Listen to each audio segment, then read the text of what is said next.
Well, hi guys, it's that time. It's our Monday story. I want to tell you about my trip into town last week. I believe it was Thursday is when I went. When I say my trip into town, I live about 50 minutes away from the nearest larger city, and I usually go maybe once every couple of weeks.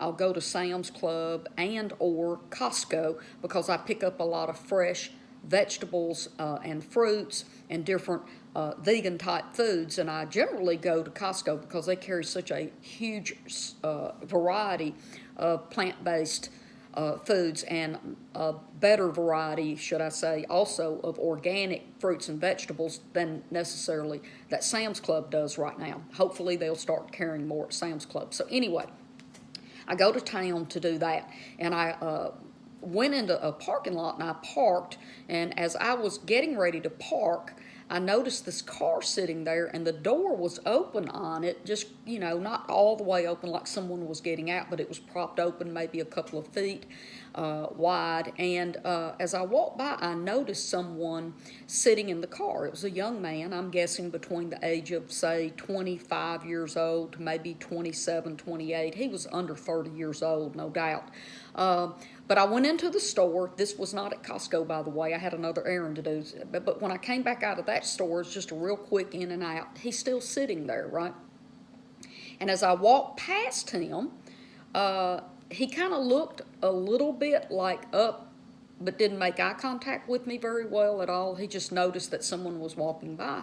And as I got up closer to the car, I spoke to him and I said, "Well, hey, how are you doing today?" And he looked up and he said, "Oh, I guess I'm doing okay." And I said, "Well, you know what? If you're going to be sitting out here in a car, you picked a pretty good day because it's not quite as humid today as it has been the last couple of days."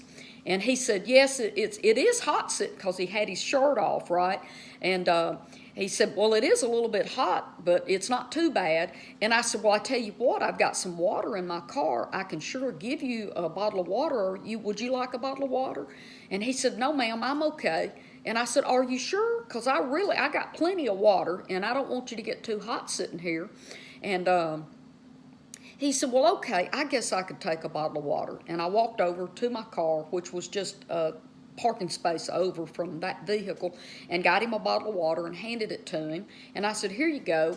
And look, guys, when I gave him that, he kind of teared up. And he said, "You really do care about me, don't you?" And I said, "Well, of course I care about you. I wouldn't want anything to happen to you sitting here and getting too hot or anything." And he said, "No, I didn't mean the water. I meant that you would actually stop and speak to me." And it struck me that he's in a piece of junk of a car. I mean, the vehicle is what some people would call a hoopty, if you want to. And he's got tattoos and some piercings and stuff like that on him, right? And I said, "Well, actually, yes, I do care about you, and I love you." And so he just started crying. And he told me, he says, "I just can't I didn't even know how to respond to you when you were so nice to me." And I said, "Well, I really do care about you." And he said, "I know, and I just thank you that there are people like you in the world that do care about other people." And I said, "Are you sure you're actually really okay?" And he kind of teared up again. And I squatted down, and now I'm kind of eye to eye with him, and actually he's peering over me just a little bit because he's sitting in the car, and I'm kind of squatted down on the pavement, right? And I just barely, now look, I didn't put my hands all over him or anything. I just barely touched his knee because he had his, so I put my hand on the end of his knee right there. And I said, "Did you want to talk to me? Do you need somebody to talk to?" And he said, "Yes, I really do need somebody to talk to." So this young man goes into telling me that his roommate, he'd been to work and whatever, and he'd been at home, and when he went to bed, he just went to bed because he had to go to work the next day. Well, the guy he lives with comes home in the night sometime or another, and I don't know if he was drunk or on drugs or if he was fighting with somebody else or if it was a combination of different things, but the roommate comes in there and wakes this guy up and starts beating him, like beating the crap out of him. And he ended up calling the police when this guy when he got away from him that next morning, he called the police and told the police what his roommate had done to him. And so the police went and arrested him and took the man in custody. So this young 24, 25-year-old fella, he was scared to go to work because the roommate knew where he worked, so he quit his $12 an hour job because the guy knows where to find him, and he's scared of him. He thought he was going to absolutely kill him that night. So he didn't show up for his work. He did call him and tell him that he was sorry he had to quit without notice, but he needed to kind of disappear. Okay, so then he didn't know anyone to get to help him get away. He couldn't get his car to start, and so he left it sitting there, and he called somebody that he'd worked with at a different job, and fortunately this guy answered, so this man and his wife comes and gets him, and he's actually in the hoopty, if you want to call it, that car that looks really rough and it's full of junk.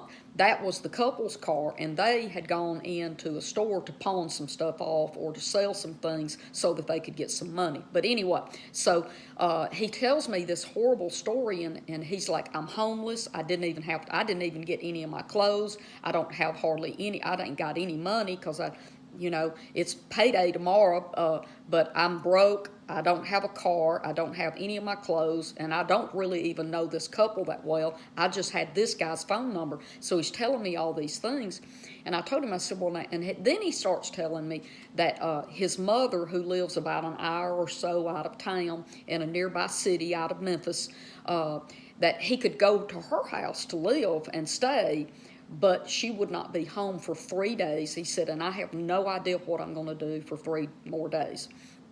And so I told him, and I could tell he was just really so stressed out. And so I asked him, I said, well, I want to ask you a question.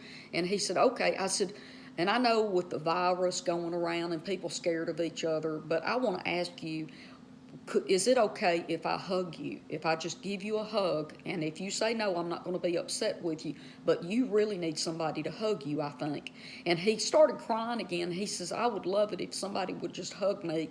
He said, and I know you care about me, but please, yes, would you please? And I just wrapped this young boy in my arms and held him, and I told him, I said, it's going to be okay. I know that today's a really hard day for you, but I promise you, everything's going to be okay. It's going to be okay.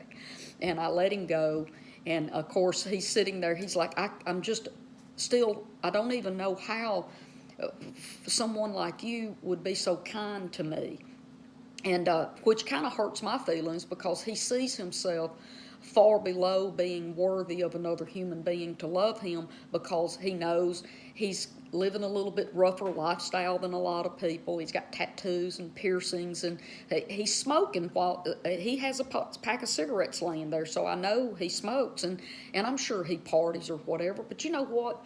Jesus did not tell me to evaluate a person and decide if they're worthy of me loving them or not, guys. He didn't assign that to me. Now, he might have assigned some Christians in certain churches to judge everybody and mistreat people and only those who are worthy, but I'm not of that group, okay? I just believe that when I see a person and Holy Spirit, God's Spirit starts telling me that person is hurting or needs some kindness or something, I'm just going to go ahead and just move with the Spirit. You know, there's a scripture that says, those who are led by the Spirit are God's mature sons, okay? Being led doesn't mean a choke harness on your neck dragging you places, okay? Those who are led by the Spirit, that word led means those who move along with, in unison with, these are the mature sons and daughters of God. And see, when I can walk around and see people who are hurting and need love, need anything, for someone to be kind to hug them, to pray for them, that's called walking with God, being led by His Spirit, so that we are mature enough to see other people's needs instead of, oh, well, they're black, they're not white, or they're not my color, or they're not my gender, or they're not as good as me. They don't make as much money as me. They're not worthy. See, we got to stop all of that, okay? We are called to love all people. Love all people. Okay, so let me wrap this up. I want to finish telling you this. So I get up and I told him, I said, so the couple comes back out and I said, would you come over here with me? I want to give you 2 or 3 more bottles of water. And I said, and as we walked toward my car, I said, I want to give you $20. And so you'll have a little money for something to eat in case you need it. And he said, no, no, no, no, I don't want any money, please. I don't want you to feel like that you need to give me anything. I said, I don't have to give you anything. I just want to help you a little bit. I won't ever even miss that money. So I gave him the 20. I slipped it to him because I didn't want the other couple to know we had it because they would want it for gas money maybe. So I slipped him the money and I gave him some more water. And then he asked me, he said, what do you do for a living? You're just so different. Who are you? And he asked me all these questions, right? And I gave him my name. I told him, I said, well, I'm actually kind of in ministry, but he said, really? I used to go to church. I said, well, now I don't want this to turn into some religious something because I didn't stop and talk to you as some religious thing, okay? And I don't even like it when people call me a Christian because that sometimes turns people against who I am and what I believe, because I'm not judging you, baby. I'm not judging you. I didn't stop to judge you. I stopped to tell you that I love you and that I care about you. And he's just like, oh, well, you're so kind, and I knew that you were such a sweet person. And no, I would have never guessed that you were a Christian because you have been so sweet. See, that's a kind of something that we need to work on where people don't see us and go, oh, that's a Christian. I don't want anything to do with them. That can be a roadblock for us being the light of the world and the salt of the world, right? So anyway, before I got through talking to him, I did ask him if I could give him another hug. I ended up hugging him like 2 more times, and I told him that I loved him, and he gave me his phone number and his name, and I gave him my name and phone number, and I told him, I said, now look, baby, if you can't find a way to your mother's house, you call me and I will come and get you, and I'll make sure you get where you need to be so you can get to your mom's house, okay? But he did not call me, so I know he's okay. He did make it to his mother's house, no doubt. But before I let him go, I told him, I said, now look, I want to make sure that you understand this. The person you're living with, you saw something in that person that when they get out of control like that, they will hurt you and that your life is in danger. Whatever you do, if you don't hear another thing I have to say to you today, hear this. You have to distance yourself and disconnect yourself from anyone who is emotionally and physically abusive, because the next time that person could go too far and hurt you, put you in the hospital, or even worse, kill you. Now, there was something in you that was so scared that you called the police, and that's a good thing. That something in you is a sure enough voice telling you to distance yourself and don't ever be around that person again. Don't you ever go back to that apartment. Don't have anything to do with him. Don't let him know where you're living or anything like that. You must stay away from someone who you think has the capability of killing you. Now, I'm an older lady.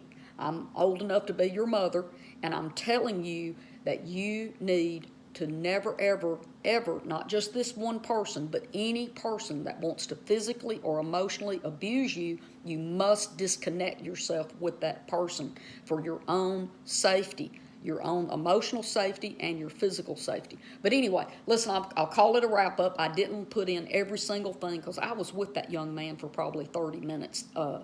But he's doing okay as far as I know. I haven't heard from that beautiful young man, but I can tell you this. I'll throw this in before I let you go today. Did you know if he was my son, I would want somebody like Faye Styles to see him and love him, because I wasn't there to hold him and hug him and tell him that I love him. I would want someone else to hug my son, tell him that he's going to be okay, give him their phone number, and love him in my absence. If I was a mother of a child, I would want someone to show that type of love toward my child, okay? Listen, I'm going to sign off. I'll see you here tomorrow, okay? Bye-bye. I love you. Bye-bye.